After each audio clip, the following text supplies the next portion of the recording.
Ladies and gentlemen, we are gathering back and we are ready to jumpstart the discussion. This discussion ignites a crucial conversation: alignment between organizational values and workplace culture to tenets of diversity, equity, and inclusion. It delves into the essential bridge between espoused values and lived experience. How do we create a vibrant tapestry of culture where everyone feels valued, respected, and empowered to thrive? To guide us through this insightful conversation, we have assembled an exceptional panel of thought leaders. Allow me to introduce you a champion for social media growth and inclusion, Saket Tharap. Hi, Saket. Hi, good morning to everyone. I think it's good afternoon now.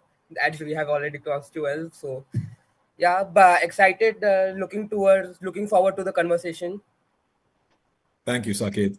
Well, as the founder of Go Connect, Saket's not just a growth strategist, he's a catalyst.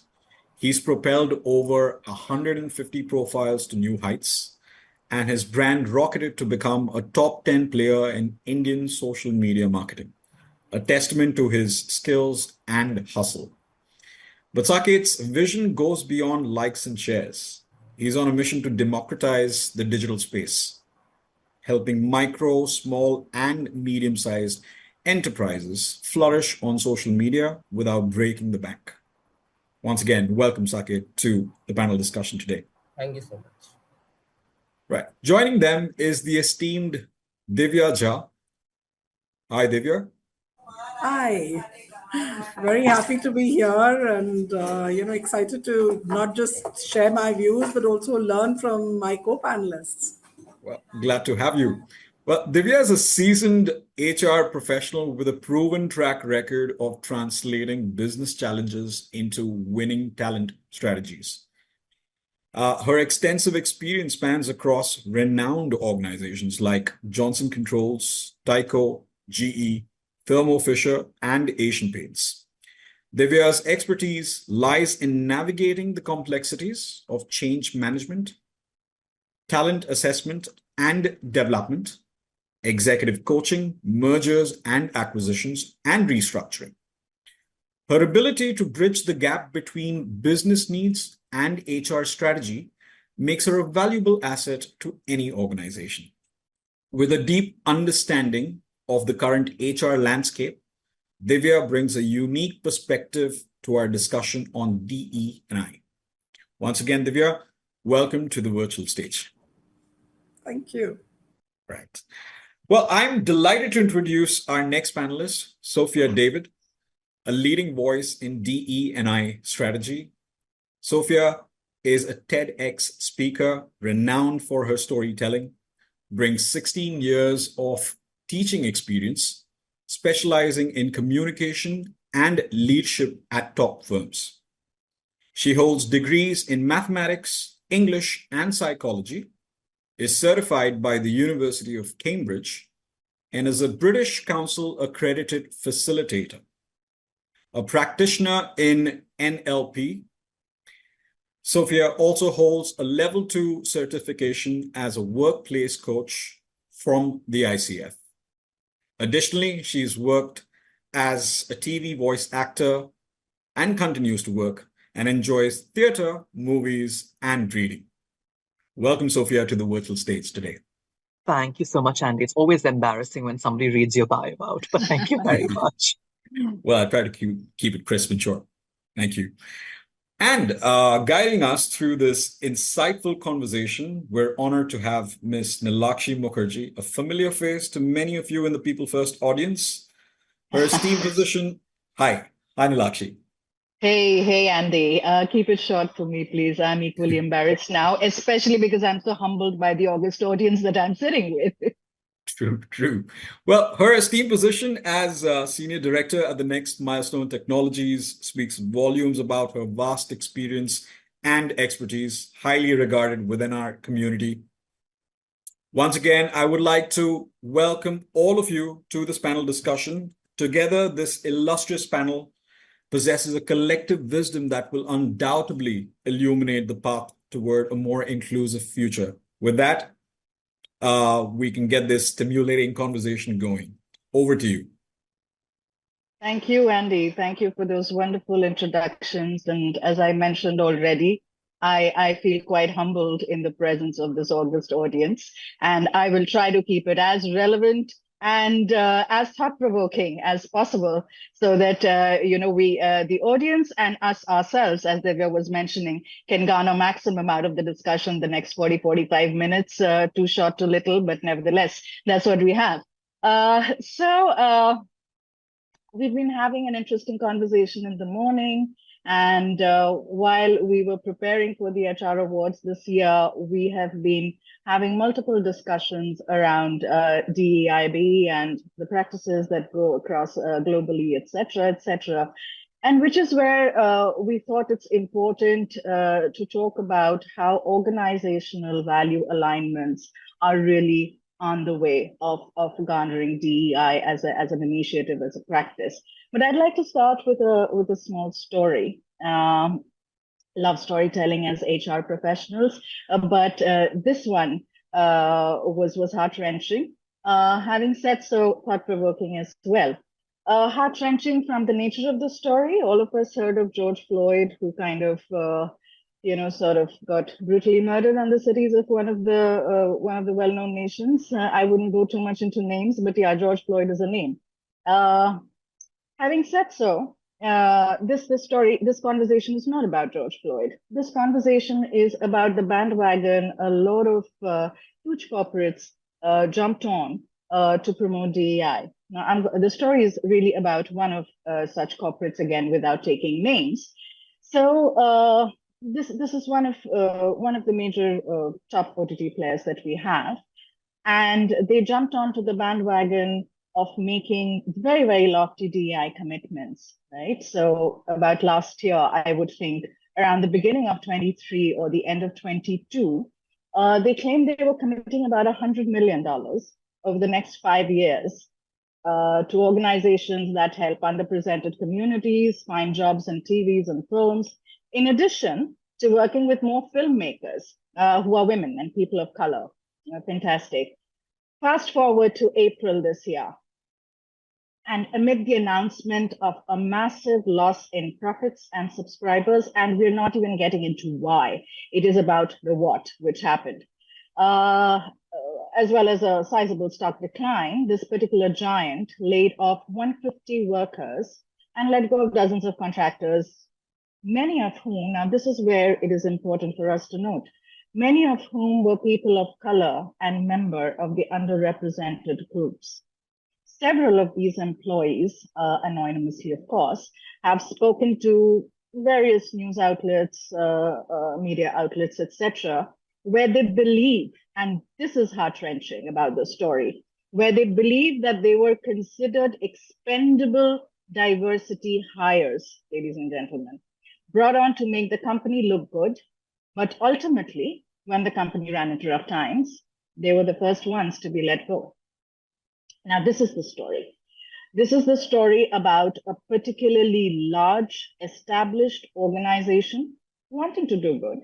Having said so, personally, I feel there was a huge disconnect between where the organizational value stood versus where the initiative stood versus where the conversations were happening, the crucial conversations between stakeholders, leadership, employees at large. So there was a huge disconnect in this entire structure. Did they mean bad? No, they did not. Did they execute bad? Yes, they did. What led to the execution failing is what we really want to talk about. So given this perspective, and I know I've started on a negative connotation, but the esteemed panelists here is who I would want to look forward to for some positive iteration of what we're really talking about. So I would go around the table and ask you for your first thoughts on how you think maybe your organization or other organizations across the globe that you have been following, how are they distinctly aligning organizational values to DEI initiatives. And if you could share an example, a story, that would be wonderful. So moving to Divya, why don't you throw some light? Thanks so much, Nilakshi. That was an educational story, I think, because you're right. If you kind of, I think, start off with too much of okay, I think the point in that story is take on goals that you can achieve, right? And the corollary for that, I think, as an organization leader, is build in metrics which will then measure those clear goals that you set for yourself. So, setting a large strategic vision is important and has to be done, but follow that through with, very clear, small, I would say, micro goals, right? So, I mean, just to talk a little bit about Johnson Controls, obviously globally we're a 30 billion organization. We're also 150 years old. So anything we do is, I will say, it will be well entrenched in the organization, and we would have very strong processes, metrics that would then back that up. So when you look at diversity, really, there are multiple pieces to it, and I could spend the day talking about each of those. But if I can just try to keep it a little succinct. So there are multiple aspects, right? So one is, how do you drive a culture of diversity, right? How do you basically make your organization more inclusive? And that's a tough one. That's talking about culture, it's talking about experience, it's talking about how people think, what are their well entrenched beliefs, some of it subconscious. So we do try and do a lot of work around training, for example, against for unconscious bias, because many of us think we're not biased, but when you really go through this kind of experiential learning, you realize what kind of biases you hold deep inside. So that's the kind of work that we try to do. We do a lot of education. A very specific one would be around, in India, for example, what really does posh mean, for example. You will be surprised at how few people understand what are the different shades that would get covered in inappropriate behavior versus inappropriate behavior at the workplace. So these are examples of how do you build a culture of inclusiveness, right? On the other side, you've got something like, how do you actually increase number of, let's say, women at the workplace, to take an example. And that's something you have to do with very, very concrete. Now, these are not cultural. These are very concrete, KPI driven goals that we set for our organization. Earlier, like I'm talking 10 years ago, these would be goals that HR organization would hold. Today, these are goals that we set for our businesses. And let me tell you, there's a huge difference when you do that. So, and I'm enjoying this kind of shift that we're seeing at the workplace, So, to give you an example, at a certain level, which is middle management and above, talent acquisition cannot provide a final slate which does not have a woman that's been, properly shortlisted, and we think she's somebody that can do the job. This will not that position will not move forward. So it's such a strongly held goal today, which is tracked, and you need all kinds of special approvals if you finally want to hire somebody that's not a woman. I mean, so this is to try to give an example where, one is cultural, but one is, where you have to back culture, actual, metrics, things that you can track. Many other examples, but, I don't want to be the only one talking on this panel. I have lots more examples that, I will be very excited to share with you as the meeting progresses. Wonderful, wonderful. And we would be excited to hear more, because this is about, besides whatever is the agenda, it is also about a lot of best practice sharing, which would make us more enriched as organizations at large and as individuals, of course, as practitioners. Moving to Sophia. Sophia, why don't you throw some light on how organization, in your perspective, how organizational values aligning with DEI initiatives, which you have witnessed yourself, has made a difference? Thank you so much. I don't know how I can actually top Divya's response there, but in all fairness, DEI will always be an uncomfortable conversation. And if it's not uncomfortable, then it's not working, right? And that requires you to be brave and bold with your approach. And DEI also is challenging orthodoxies. Yes. Yeah. To change the culture of an organization, I think one has to look at initiatives wherein it's a top-down approach, not a bottom-top approach, right? And in my experience interacting with a lot of organizations, they look at the comfort zone or the safety space of starting at the grassroots level, at the bottom, even if it is as simple as a training program or a sensitization session, right? While it's great, it's fantastic. If you want to achieve a culture shift, it has to be top down, right? So whatever that initiative is, whatever that learning experience is, it has to start right at the top, right? Like one thing that I always recommend in my interactions with organizations is, has your C-suite, yes, your C-suite audience, have they been reverse mentored by minority groups? Yes. Has your CFO or a CEO interacted with somebody who's a person with disability, or somebody who is queer, or somebody who has, experienced discrimination from a gender perspective, right? And that experience is important, right? It also sort of speaks to any leadership's willingness to change and proclivity to adapt DEI when you start right up top, right? That's one. I think the second thing is, today DEI is seamlessly integrated with business. Right? Most organizations which are in the world of client servicing, or even product for that matter, they have one presentation which is done by the DEI team, because they want to understand the team that's working on their initiative or project, what's the diversity mix like? And there are a lot of clients who actually say that I'd like to look at the team first. I'd like to look at the diversity mix within the team before I sign the dotted line, right? So clients also have that commitment when it comes to vendor onboarding or business per se, that they want to adhere to a certain DEI standard.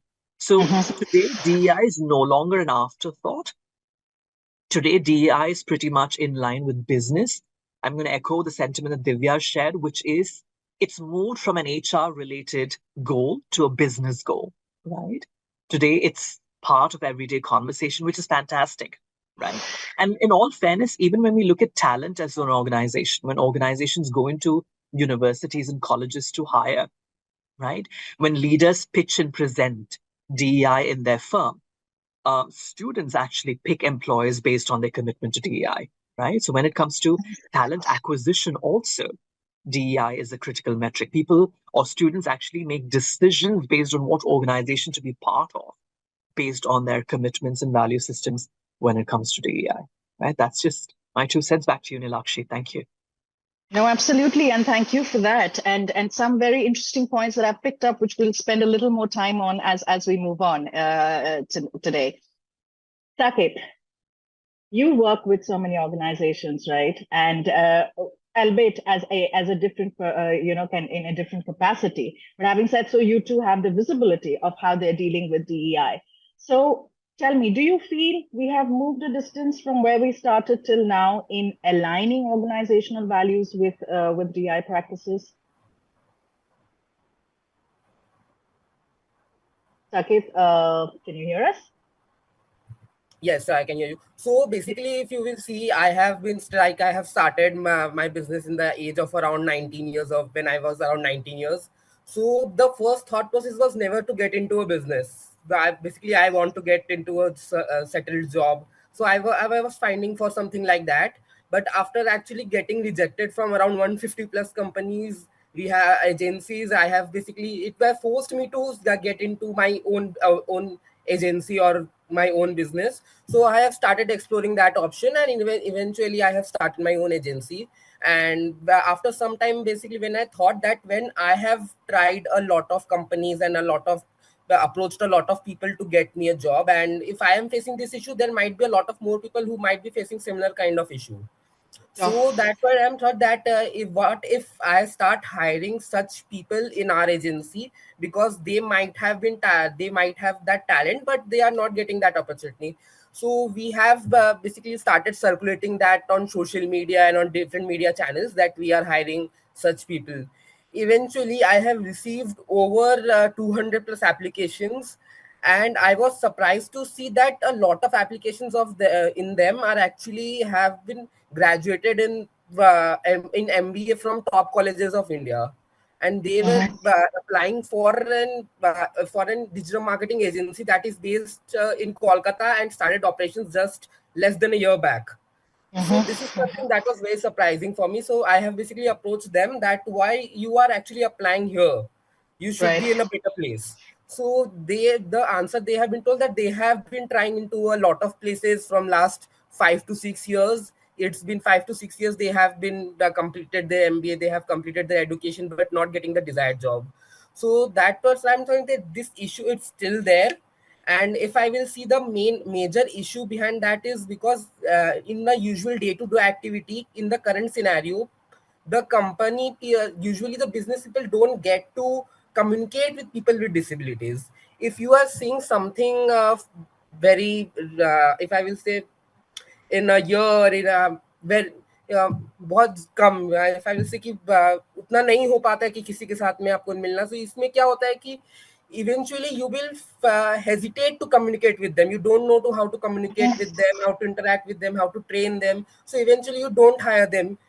I will not be able to settle them in my team properly. So this is a major concern, because that is, I will say, it's happening also because a lot of people with disabilities are not actually getting into the root for solving the root cause.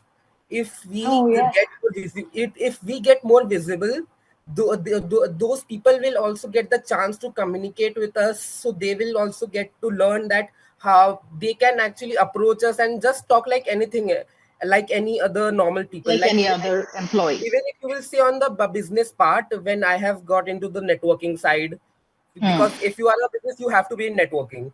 You have to do your side of networking. So when I have started doing it, a lot of people were used to hesitate to come over to me and talk to me and ask questions like what you do and how you can help me. So it was a very common thing that I have saw initially, but gradually I have saw that things got better as they have started seeing me on more places. They have started seeing me on social media. They have started communicating with me over digital media. So that way, when I have saw that now they are getting more casual while talking to me, they are now more normal. They non-normalizing the things like they talk with any other person. So this is something that can also be done in organization values. You have to be like, if we will conduct some programs where people will actually get to communicate with people, get to understand them, and that way they will understand that yes, you can communicate, you can network, you can make friends just like any other people with disabilities as well. Oh, I think that's a wonderful point, Saket. And it's you've kind of hit the bull's eyes, and you're corroborating what Sophia was talking about. That go out there and talk to them. They might not look and feel like you in some paradigm, but having said so, easier conversations, more conversations is definitely going to kind of I hate to use the word mainstream, but then yes, I think there's this latent fear of the unknown. You don't even identify what is this fear all about. But as and when you keep kind of dismantling these barriers and kind of reaching out to more and more people who might look challenged in some way or the other, but might be extremely competent in other ways. And that can really help organizations embrace them even furthermore into their DNAs. That was a beautiful point, Sake. Thank you so much. But from here, you were making a point, Sophia, and that is something which I would want to throw back to Divya and Saket as well. And it is my personal interest as well. We see a lot of organizations doing a lot of work with women, right? And that is almost mainstream DEI initiatives. But we live in a country which has diversities of a tremendous variety, right? And when I say tremendous variety, when we look at the spectrum, right? Whether we call it caste, whether we call it age, whether we call it demographics, whether we call it gender, whether it is disabilities, the spectrum is very wide. Now, my question to the panel now is that, are we feeling equipped enough, again, at an organizational level, right? I'm not talking at a societal level. I'm currently only talking at an organizational level.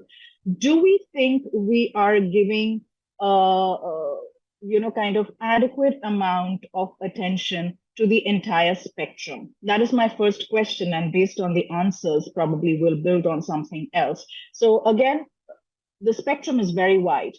What I see here through a lot of conversations, through a lot of research papers, is a lot is happening in the space where women are getting empowered. What about the other spectrums? So that's my question. Sophia, would you want to take it first?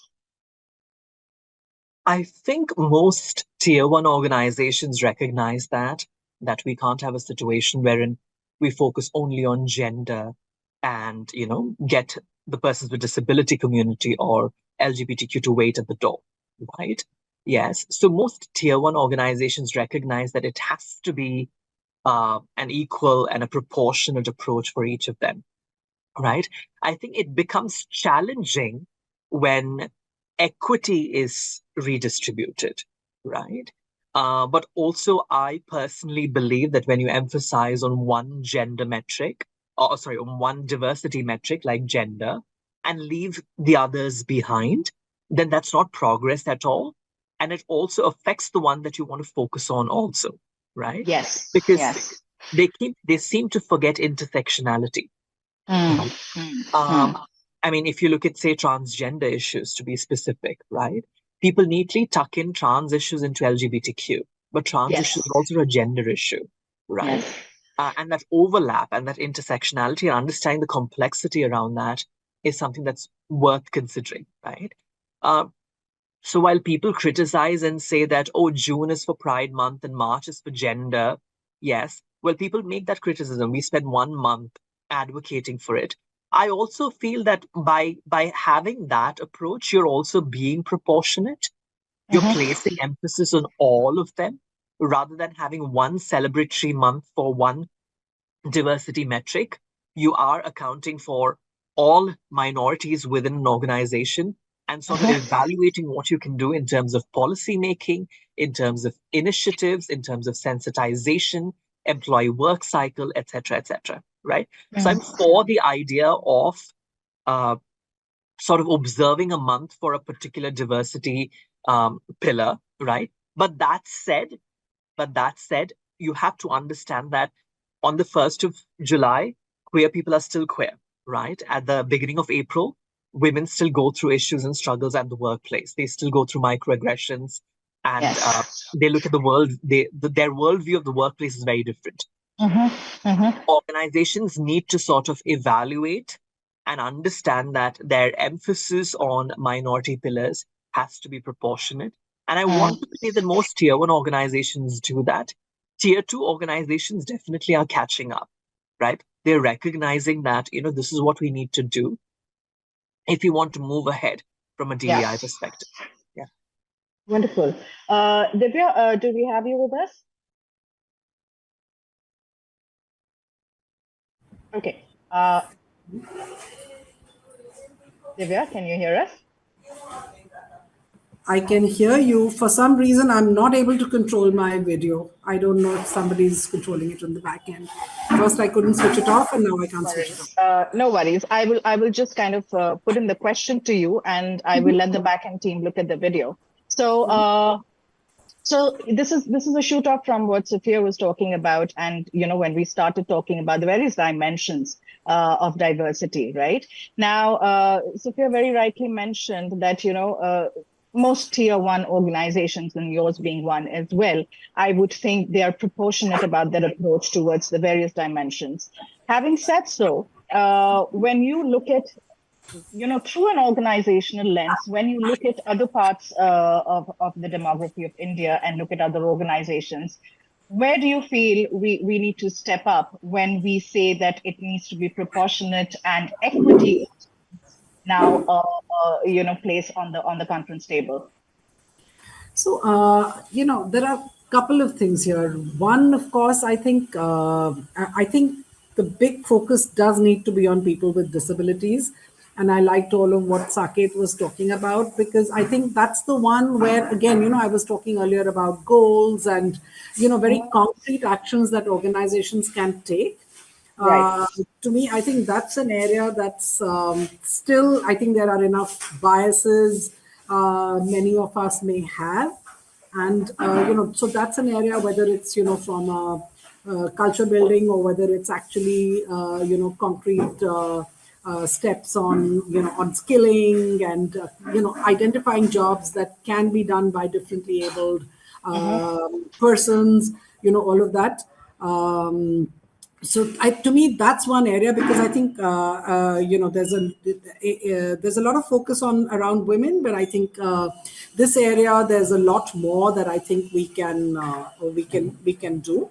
Right. So that's one. When it comes to, for example, sexuality, for example, we have a sort of a place where you can self-declare, your sexuality, etc. But we do still find that there is a lot of hesitation to talk about that.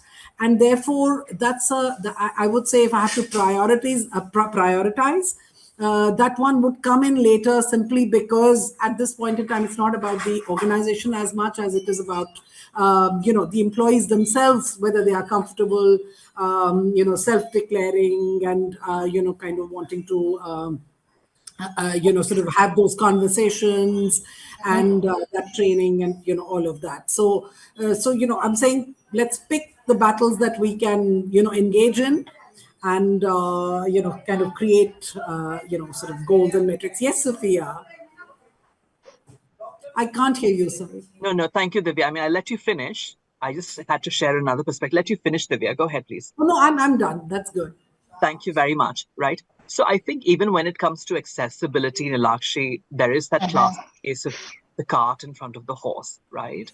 When I ask questions to organizations like, how come you don't have a wheelchair ramp? Right. The immediate response is, we don't have a person in a wheelchair, right? But the truth of the matter is, it has to be vice versa. You don't wait for hiring a person in a wheelchair to get that ramp. That ramp has to be there even before you hire. Same goes with gender neutral So baths. well said. Yes. Right? Same goes with sanitary pad dispensing, machines in the female washroom. Right? Yes. So when it comes to accessibility, that approach of the cart in front of the horse, that needs to change.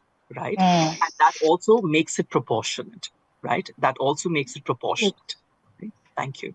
Truly, I think that's a wonderful point made, the chicken and egg story, that when I get somebody with a disability, I'm going to be making the ramp.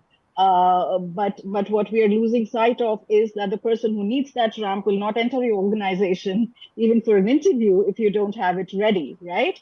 So, and touche, I think that's exactly what Saket was mentioning. That's exactly what Divya was also corroborating, that we have to be ready first and then they come in. It is not the other way around, right? Andy, I see that you're mentioning Divya will log out and come back in. That's perfectly fine. I had a question for Saket at the current moment. So Saket, these conversations that we're having right now, right? And I have worked in an organization where it was a pretty large sized organization where I was heading the HR, and we had targets, all right?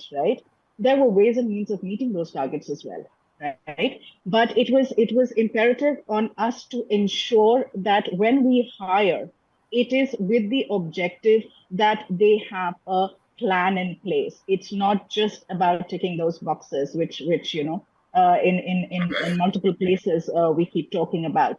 So again, coming back to you, Saket, and you're the true example of an organizational value immediately aligning to the DI perspective, where you started an organization. I've seen pictures of your organization, Connect, where we see a huge proportionate, Sophia, number of various spectrums who you have put together in such a short time, right? And that's beautiful. Now, tell me something, Saket, and consider it as a provocative question, and feel free to answer me back challengingly enough. Do you ever think that I am getting held backward? I could have gone a little faster.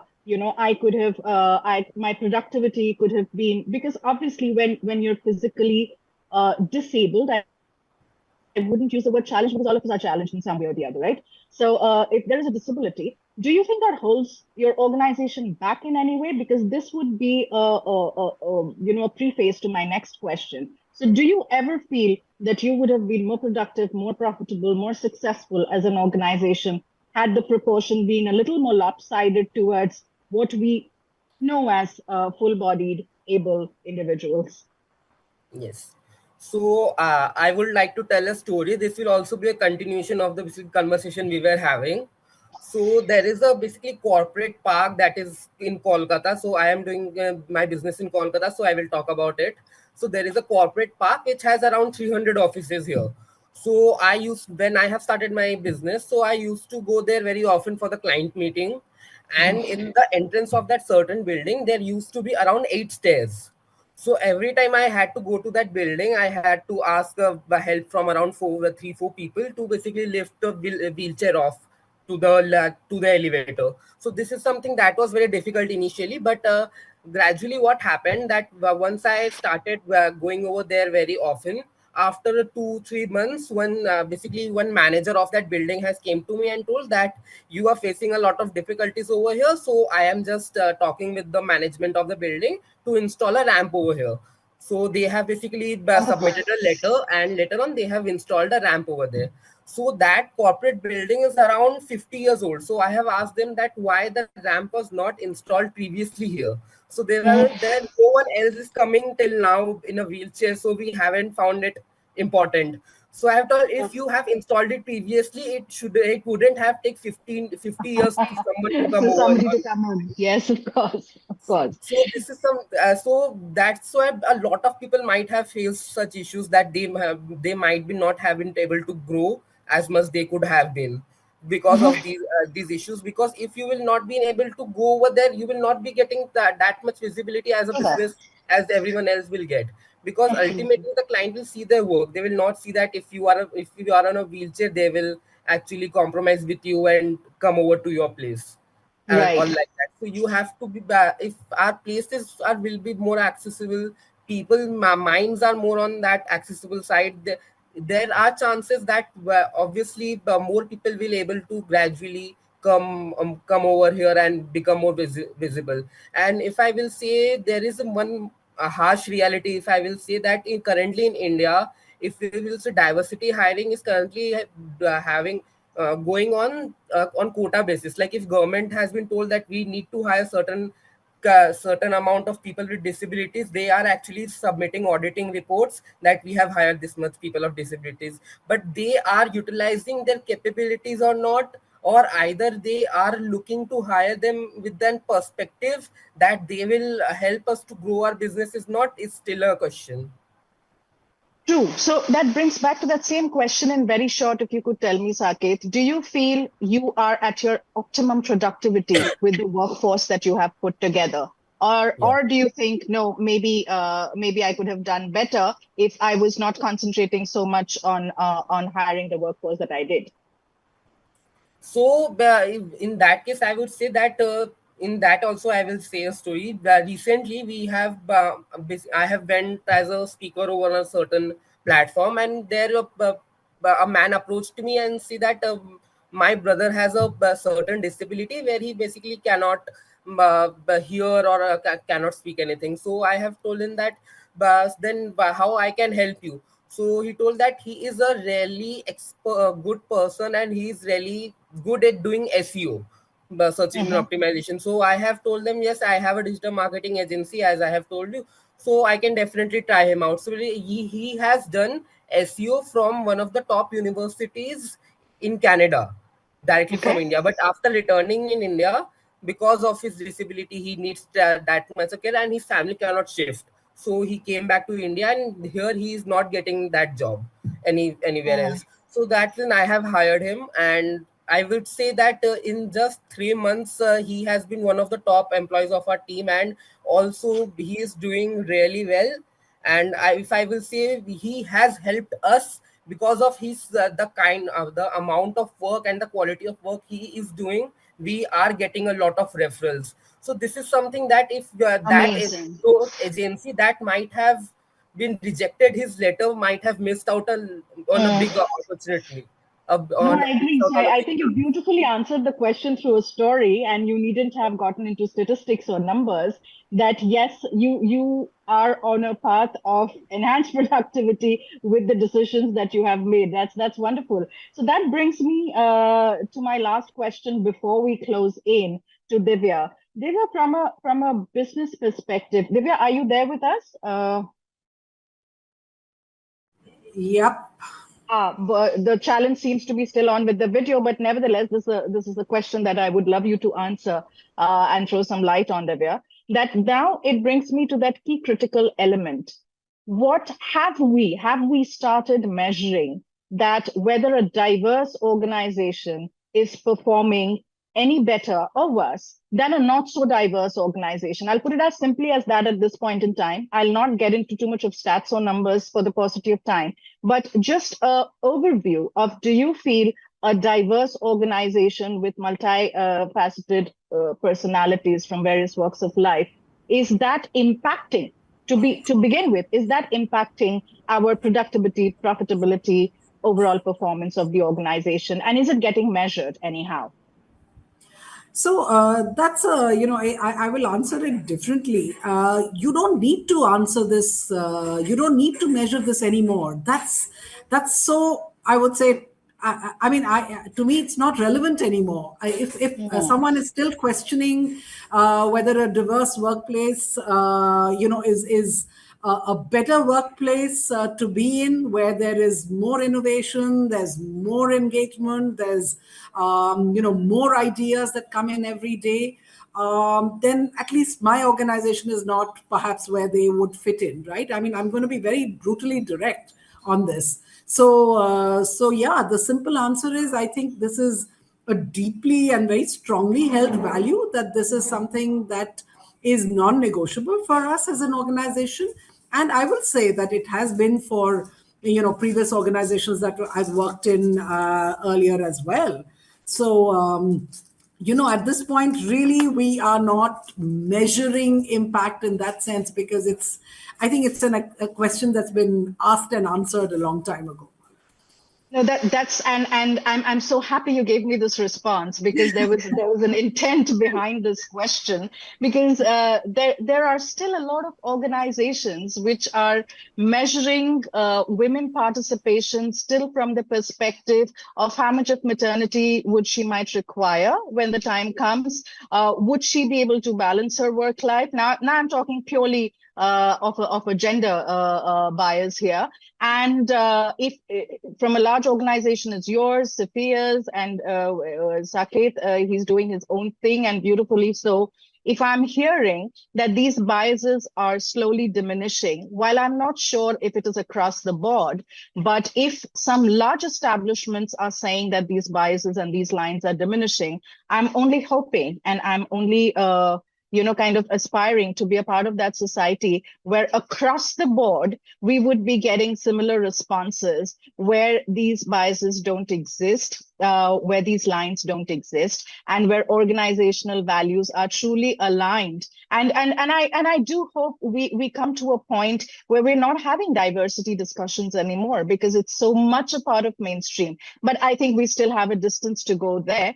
But having said so, it was so wonderful to get the positive iterations, because I know I started on a negative connotation, but and that was of course with the purpose. But it is so encouraging to hear the positive iterations from across the board. And I really hope that we are continuing on this journey relentlessly, unashamedly, to a point where we're not having these discussions anymore. So thank you so much, panel. Truly enriched today, truly honored today to be a part of this discussion and having been able to host it. I will end with a very small but a very, very inspiring quote for myself, which I kind of really live by George DEI. He says, inclusion is not bringing people into what already exists. It is making a new space, a better space for everyone. And I want to leave you all with that thought. Thank you so much, panel. It was a pleasure. Likewise. Thank you so much, Nilakshi.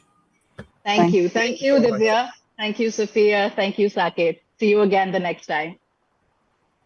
Bye-bye. Was a stimulating discussion. Our panelists brought up some great points. Organizations need to think big, but also focus on small, actionable steps to get there. It's not enough to talk about a strong company culture. It needs to be backed by real actions, right? DE&I can be a tough topic, but real change requires boldness starting from the top.